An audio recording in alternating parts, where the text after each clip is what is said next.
Well, best practices is to go back 5 years when we look at geographic crime. So we broke the city down into 29,000 micro areas, which are 1 to 3 blocks. So very specific on where we've historically seen challenges. And we have a whole deterrent strategy based around that. So if you go on your phone and you look at the calls for service, if you were to do it right now, you would probably see something called a hotspot curve.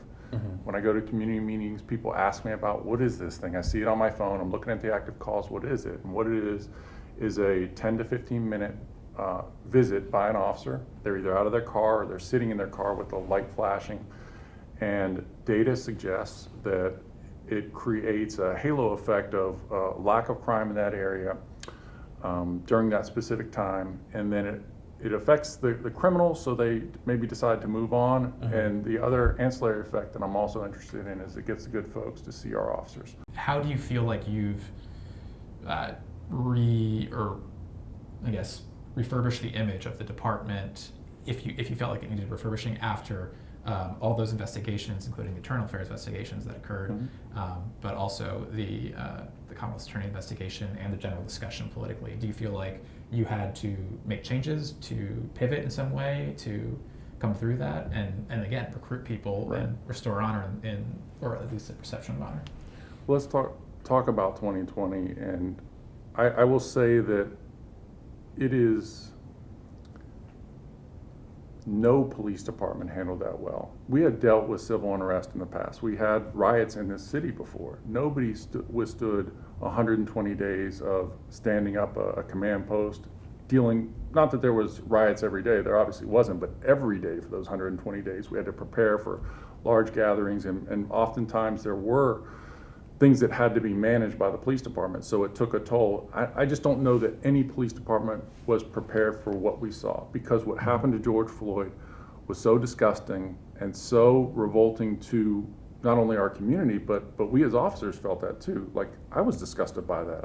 I saw what the inhumanity of what that officer did to George Floyd, and many of our officers felt that too, but we still had a job to do when our city called us, and many of us did that. I remember, leading up to the shooting, there was, my partner and I did a traffic stop a few days before in Hillside Court, and the operator ran, and it wasn't unusual, but as he's running, I'm the one chasing behind him on foot. My partner drives around to catch him going towards, we were on Glenfield, I don't know if you're familiar with Hillside, but we were on Glenfield. The suspect runs towards the parallel street on Rosecrest, so my partner's gonna drive there. Well, he doubles back, and this is, as he's running, he's reaching, he pulls a gun out, and then this time he just throws it. So I pick up the gun, and I'm trying to run behind him, and then I do a stupid thing, and I put his gun in my cargo pocket and continue to chase him. And I'm trying to, all of a sudden I catch up to him, and as he goes down and I'm trying to put him in handcuffs, his gun falls out. So it is literally in between us. So I'm holding the suspect's hands down with both my hands. My partner doesn't know where I am because we double back. He's looking for me, and I can't reach my radio. So that is a typical foot pursuit like that happened then. Thankfully, my partner found him. We took him into custody without any other issues. But that actually kind of played out. We talked about it like, hey, we should probably stay together in these foot pursuits, because it's a very dangerous time in one's career, where I was at that point in my career.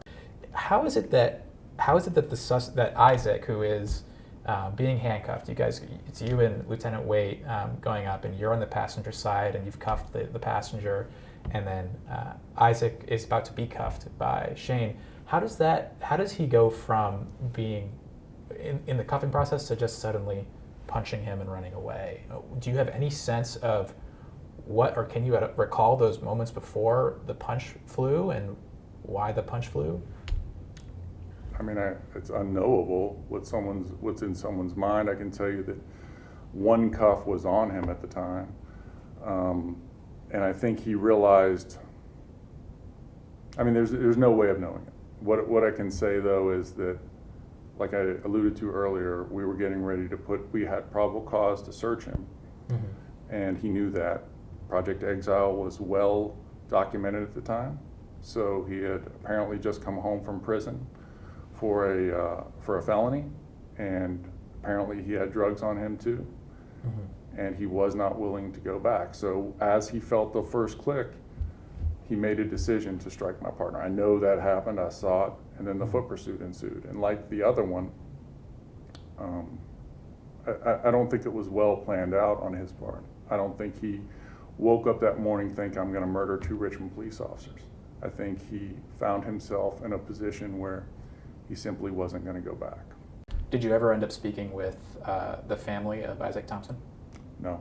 I had heard through friends of mine who had spoken with family who said that, I believe it was the father or stepfather who said he understood and he didn't blame us, but I've never heard that from them directly. He understood why we did what we had to do that day.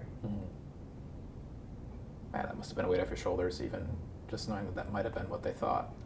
Well, I can tell you that I've knocked on plenty of doors and done death notifications.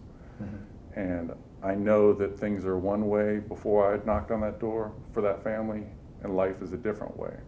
And I'm sure for the Thompson family, after they got that knock, whether it was a phone call from a family member or they showed up at the scene, however they learned of that their life changed. So, and I can tell you, there are people who are evil that I've arrested in my career, but there's very few. Most people who make these decisions, whether they shoot at the police or they shoot at someone else and kill them, are people that are not thinking it through, and they're not evil people, and they do have families, and they do have people that will miss them, and I'm sure the Thompson family hasn't been the same since that day.